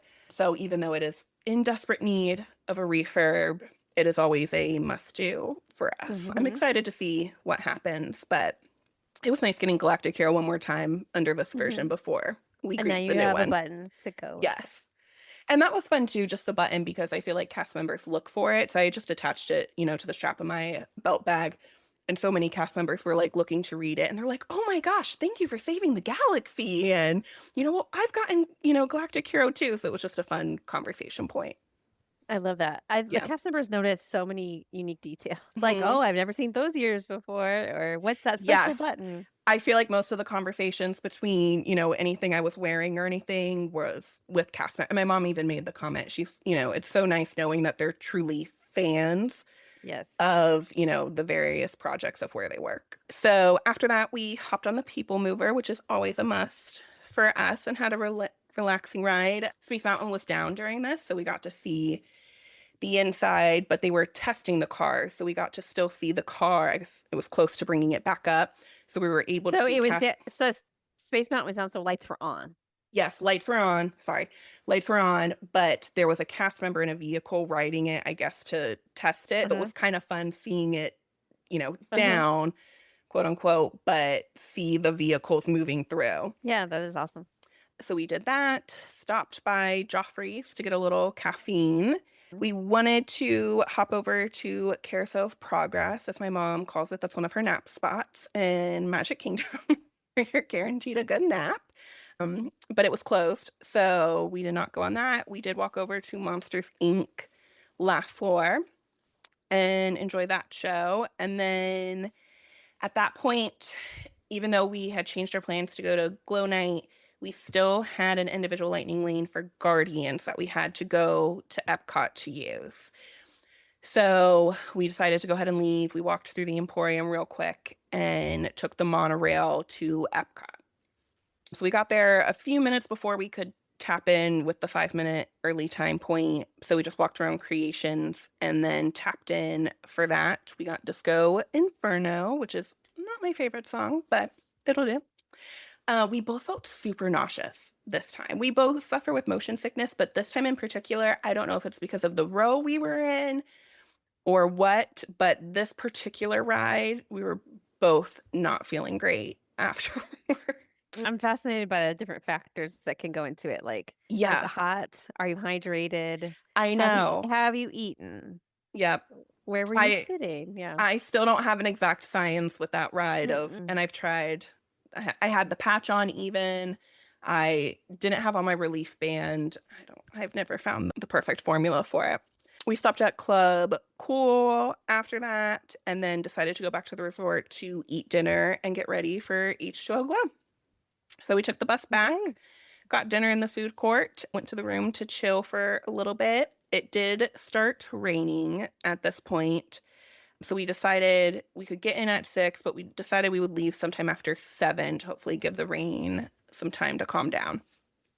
It was a quick 6-minute drive from French Quarter. Could not have been closer. And this was another good reason to have the rental car versus having to do the whole transfer with the bus. We probably just would have called a Lyft, but it made it easy. And When we got there, it really started pouring rain and lightning and thunder and all the things. So we were able to just sit in our car. We probably sat in there for another 30-ish minutes while that storm passed. But that was a nice place to just kind of chill while all that was going on. We walked in a little before 8. At that point, it wasn't really raining, but they were still announcing that all the attractions were closed due to the weather. But we got a locker, found a couple chairs to put our towels on.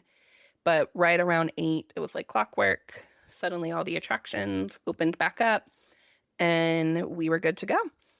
So we hung out in the wave pool for a while, which was really fun. I will say this was just nice. It's nice at nighttime, you know, you have all the lights and different things. You have the music, not having the sun beating down on you, too. It's just a really nice part of this event. No sunscreen needed. Yeah, exactly. And it's just super chill. We did go on one raft ride. We determined those were a little tricky for my mom after her knee surgery because it's still tricky for her when she is below her knee to get back up. So getting out of the tubes, you know, took a little time. So that was the only raft ride we did. We went on the lazy river for a while, grabbed a snack.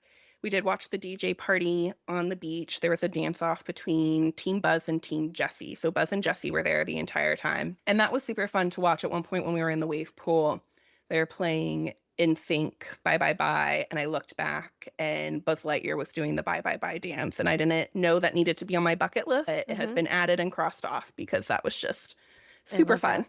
Yeah. A girl after my own heart. I know I already did it. I'm still going to write it down. Yep. Check it off. Yep, exactly. So that was really cute. The dance off was just super cute. Jessie was a great dancer, and it was just a fun little activity. After that, we went back into the wave pool, and then the wave pool was different than the couple other times we've been to Typhoon Lagoon. I'm sure they had this feature. We were just never in it. It wasn't like the one big wave every so often. It was just like constant waves flowing through. So we were in that for a while. Then the big wave started again. But after that, we grabbed our stuff and another snack out to walk to the car and left just before 10:40. So thoughts on doing that versus like going during the day, which was your original plan? Like I thought it was you a lot of liked it fun. because you didn't have to be in the sun. Right. You have So the that's a nice snack perk. feature's nice, which is a nice option. It also just seemed like a more chill vibe than daytime. I mean, if you go on check-in day, obviously that's free, so that's a different component of it. But I would say for people who love, going to the water park, it's a really fun event to try. I would definitely do it again, especially in, these really hot months where it's just a lot. I forgot to bring water shoes to wear, which I have at Typhoon Lagoon, because with it being so hot and just cutting up your feet, we didn't walk around that much, so that wasn't a big deal. But had it been during the daytime, I think my feet would have been on fire, but didn't have to worry about that either with it being evening. Yeah. Yeah. And there's characters. Yeah. And there was even where the snacks, they rearranged the snack locations, and there was only one location that had the snacks. You had to walk a little bit further, closer to the end of the evening, but that was where Woody and someone else was with him, but I can't remember. And they had no wait. No one was there. So the kids that were there were just interacting and hanging out. So that's another great option for people who do like to meet characters. It, could definitely be a longer one-on-one experience. Yeah. Fun option. Okay. So the next day was Wednesday, July 2nd, and you had plans at Epcot, at least to start the day. Yes.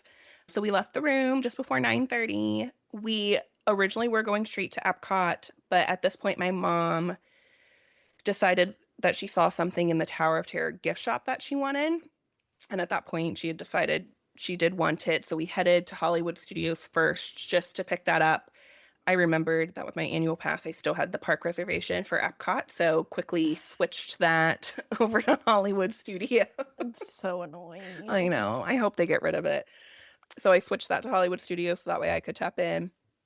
It was super quick. From our room to the time we got to Hollywood Studios was 15 minutes. And so we just ran to the gift shop and picked up the item she wanted, kind of walked through the shops on the way out, and then took the Skyliner over to Epcot to start our day there. So we had to soar in Lightning Lane from 9:40 to 10:40. But at that point, by the time we got to Epcot, I was a little worried it was cutting it too close to the check-in time for the behind the scenes tour. It was like right at 20 minutes. And I've definitely had Soarin' take a full 20 minutes plus, depending on how fast they're moving. So we didn't end up doing that beforehand. We kind of just chilled at a table in Sunshine Seasons and then tapped in. We checked in for the behind the scenes tour at 11:15 and it was 11:30 tour. That again, it's a really good, just short and sweet tour. Hour long, not very expensive, learned some fun facts about the plants and how things work, what is for science, what they do to just make it look nice for guests too, as they're writing Living with the Land. But it was really interesting. You got to try cucumber that they grow there. So it was just a fun, interesting tour if you like nature and different things. And just going behind the scenes of a ride. Yeah, exactly. So that was nice. And, I love how Disney on their tours, they always use little headsets. So even though we weren't spread out on that tour, versus other walking tours, but it was still just easy to hear the cast member. So while we were on the tour, I originally the day before had pushed our Le Cellier to 205, and given all the lightning lanes we needed to accomplish after the tour, I thought we were maybe pushing it close to that 205. So I did push it back to 230 while we were walking, just to give us a little more wiggle room because we needed to do Soarin', Living with the Land, and Guardians after the tour. And you it was were, you still going to do Guardians even after the previous experience. Yes. Okay. Hoping it was just a, one of those fluke situations. So after the tour, we, went straight to Soarin' right there. We tapped in at 12:27 and essentially walked on. And right after tapping in, I had standby skipper looking for Magic Kingdom lightning lanes that evening. So it was able to find a Peter Pan for that night. Then we went, after Soarin', walked right over to Living with the Land, tapped in at 12:52. Didn't really need it, but we used that one up. And then after Living with the Land, we tapped into Guardians at 1:30, which had a standby of 65 minutes, but essentially walked on. Epcot overall was really quiet this day. I think at this point, Frozen was like a 35-minute wait max. So you could definitely feel that it was calm. Wow, because last year before, so these days adjacent to the July 4th right would be so busy, and yeah. it's just not the case anymore. Right. It was, I remember last year being there for July 4th. It was so quiet. That was still Genie Plus, the final days of Genie Plus. And there were days, I was like, do I even need to buy it today? Because it is so, and I always, Fast Pass, Lightning Lane, whatever, Genie Plus, I've always bought it. So we don't have to stand in lines, but it was so quiet. It, wasn't even sure we needed it. So this was kind of where it felt like instead of ramping up before the holiday, it was quieting down. We ended up being fine timing wise for Le Cellier. So I checked in with the 20-minute early at 2:10. I had a feeling it'd be fine because when I went to push it back to 2:30, it was completely open availability. And sure enough, as soon as I did that mobile check-in, our table was ready. So it was not a problem checking in 20 minutes early. But you had a little window there in case you needed to arrive. Yes. And I will say on that, we were going to go to Spaceship Earth before that, but we just figured we'd walk straight to Le Cellier and hit Spaceship Earth on the way back. That was originally a 1 to 2 o'clock lightning lane. I pushed it back to 2 to 3 and then just figured we would walk out before 5 o'clock and be fine. Le Cellier was really good. I had been there in December as part of a candlelight processional dining package, so it was a little bit preset on what I could pick. My mom had never been there. So we got the poutine to split, which was really good. And then I got a filet and some mashed potatoes, and she got a ribeye and mushrooms, and we both loved our meal. Our cast member, Christina, was great. She was like the sweetest person ever. And you could tell was just a genuinely sweet person. So that was a lovely experience. We wanted to get kakigori from the Japan pavilion for dessert. So we and our plan here was to walk through World Showcase, get back to the front, and then do Spaceship Earth and exit back to go back to the hotel room for a bit before heading to Magic Kingdom. So I went to Japan, got the kakigori while in line. I realized Voices of Liberty was getting ready to do their last performance of the day. So we hopped in there for that. That is always lovely. Were they doing the July 4th? Just They were the not. regular one? Yep, they were Okay. still doing the regular. There's a really beautiful moment. They sung Remember Me from Coco, and the first cast member to perform it sing the first verse in Spanish, which was really pretty. So lovely experience as always. We then just kind of walked around World Showcase, popped into different shops, picked up some goodies at the caramel shop to take home and fly home with. I wanted to stop and get a gift for someone in the Norway Pavilion. This time, I broke my rule this trip where I normally say if I see something, just buy it then, because you don't know if you'll see it. But this trip, I was like, it'll be fine. I'll get it later. And there were things where it was literally they'd put out that day, and I was like, I'll get it tomorrow. I don't feel like carrying it right now. Everything had sold out by the time I went to buy even things. I was like, who is buying long sleeve Helly Hansen pullovers in this weather? Apparently a lot of people, because multiple colors all sold out. So then we did go to Creations and get some of the souvenirs that we didn't want to carry throughout the park that week that were in stock. And then at that point, I wasn't even paying attention to the time, and it was 5:02 by the time we would have tapped in for Spaceship Earth, so technically past the 2 hours. It was quiet enough. We could have done standby and been just fine. But at that point, my mom was ready to go back to the room. So we just bypassed Spaceship Earth and got on the bus to go straight back to the room. I stopped by the gift shop on our way to the room once we got to the resort to look for a French quarter pin, but they were out, and they had been out for a while and had no idea when they were coming back in stock. So I'll have to pick that up on another trip. But we rested for about 2 hours and then got on the bus to Magic Kingdom around 7:30. Okay. So we got off the bus at 7:50. It started to rain as we got off. This trip was full of rain and lightning and all the things. Season. Yep. And it continued to rain for about an hour and a half, essentially right before Happily Ever started at 9:20. And when we were walking in on Main Street, you just see essentially a sea of clear to white ponchos. And the number of people who were standing there and sitting on Main Street already for Happily Ever After, I was just shocked. I was like, it is pouring down rain, and this is how you're going to spend. I was like, no, don't do it. Go elsewhere and come back. It was quite a lot of people, like even more than normally that you see during a busy time. I guess they just felt they didn't want to walk around in the rain, so just stand in it. I don't know. So we went to People Mover and did that just in case. We weren't sure if it was going to be, thunderstorms, and in case there was lightning, I figured People Mover might shut down. So we went to that first. We had a Buzz Lightning Lane that Standby Skipper had booked. It was a 10-minute standby. We essentially walked on. As soon as we scanned in for that, Standby Skipper grabbed a Haunted Mansion for right away return. We went then to Peter Pan that Standby Skipper had booked earlier in the day. That was a 50-minute standby. We essentially walked on. We then just did standby for Small World. There was no wait. They were sending empty rows and boats, so we just walked on to that.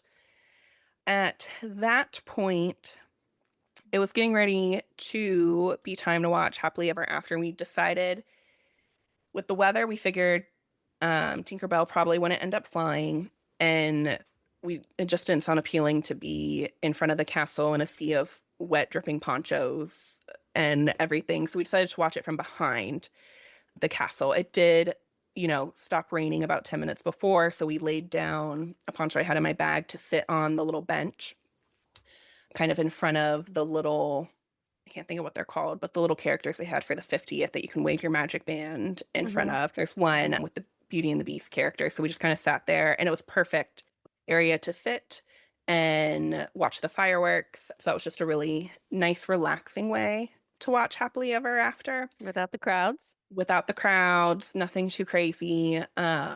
Tinks didn't fly, so that all, worked out according to plan.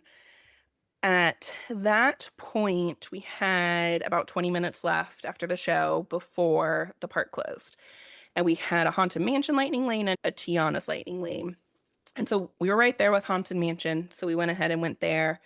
You didn't need the lighting lane. It was a 13-minute wait. But we tapped in and figured Tiana's a longer ride. So if we have any chance of getting on both, we'll do Haunted Mansion first. So we went on that. We ended up getting stuck on Haunted Mansion for a while in the last room. So we didn't get off of there until 10:02. So we didn't end up riding Tiana's that night, which was fine. And then as we were walking towards Main Street, I mobile ordered Casey's. That is kind of a tradition for us since Casey's stays open 30 minutes later than the park. Kind of our last night, go to Magic Kingdom, and then kind of just sit there taking in the castle and having one last meal on Main Street.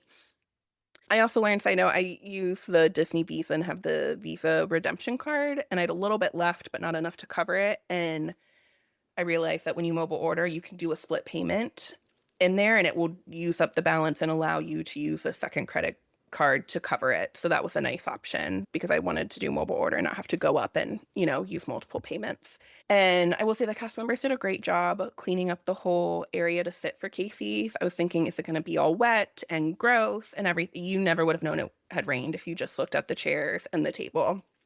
And there were tons of tables. A lot of times, again, with the crowds, you're normally, scoping out a table, trying to grab one as someone's leaving, and we had our choice of tables. So that was a great option. Seating there is almost always difficult, but not for you. Yeah. No, it was fine. So that was that. We ate and then took the bus on home back to French Quarter. And that was your last park day. Yes. So you ended it at Magic Kingdom with us. Yes. After. Yes. All right. So the next day was Thursday, July 3rd, and you had a morning flight. Yes. So we packed up and left the resort around 7:10. I went to the Speedway on property gas station to fill up for gas. We used the toll road again to get, the quickest trip back to the airport and drop off the car to Alamo. I said I would have there at 8, and we pulled in just right before 8. So that all worked perfectly. We did have some flight delays. It was a combo. The plane we were getting on, it was supposed to arrive the night before. It got delayed until that morning. And then we had another flight. I wasn't quite following what the pilot was saying, but he said it was an awful day to fly out of Central Florida because they were doing some type of testing. And like each plane had to go through an additional 10 to 15 minute testing. And it was adding a ton of time. And he said by the time we got to the runway, there were 35 planes behind us waiting to take off because everyone was getting delayed. So we only ended up, by the time we landed, it was only about an hour and a half delay. So nothing too terrible, but it also made me thankful for those direct flights because I have had those connection flights get delayed and that's a whole different story. But it is. There's a little bit more at stake when you might miss your connection. Yes. But this was an easy direct flight, so not a big deal. And that was that. That was that. Overall, it seems like you had a really good trip. Yeah, it was great. Yeah. I love that the crowds were so low. The weather, other than the rain, was manageable. Yep. And that I like that you did it. We talk a lot about rope dropping, but obviously there's lots of ways to do trips. And you did everything you wanted without rope dropping. Yes. No, it worked out. I don't think I've ever started this late on trips usually. But, as my mom said, she was like, you can have me early in the morning or late at night, but you can't have me for both. So this way, and obviously some of our nights didn't fully pan out just with weather, but that was unknown. So it kind of worked out. We could still take breaks and sleep in. And I think that's where the lightning lanes combined with Standby Skipper really make it worth it. Yeah. And you had, low or moderate crowds. So that helped as well. But yeah, this is another way to do it. So that's really good. Okay, so you have an annual pass. When are you headed back? So the last park day was the last day of my annual pass, and I did not renew it. I've never actually renewed any of my annual passes. I've always kind of just let them lapse, and I tend to plan my trips a little more last minute, and sometimes being an out of state to kind of split up the cost. Maybe I'll buy the ticket first and then upgrade the annual pass later just to kind of break up the cost a little bit. But the day after we recorded the pre-trip, I ended up signing up, both my mom and I, for the Princess 10K in February. And I'll be doing that with one of my best friends who lives locally here. I've done some of the races in the past. I haven't done Princess for 8 years at this point, so it's been a while for that race. But that will be a nice trip down. I've never been with one of my best friends, and she has been wanting to do the challenge. So I said, I'll do the 10K with you. So we'll be going back in February. Okay. Yeah, and different weather for that trip. Yes, yes. Hopefully for the Run Disney Right, sake, I know. hope. You never I've been down there when it's been a freeze warning, and I've been down there when the humidity is insane. You never know that time of year. Yep. Okay. Well, this sounds like a good trip. I appreciate you keeping notes and sharing with us. Thank you. It was a lot of fun. Thanks. Thanks, Jenny. I hope you enjoyed my conversations with Genny. We did keep talking on Patreon. We talked about her first Disney cruise, which was just a few months ago, her time at Disneyland, and her solo trips, because she has done lots of solo trips to Disney World, and that's always interesting to chat about. We continue that on Patreon. It's up now in both video and audio form. I think that'll wrap up this episode of WDW Prep To Go. For more information, please check the show notes in your podcast app or head to the website, WDWPrepSchool.com. Click on podcast at the top, scroll down to episode 470. Until next time, I'll see you on the site.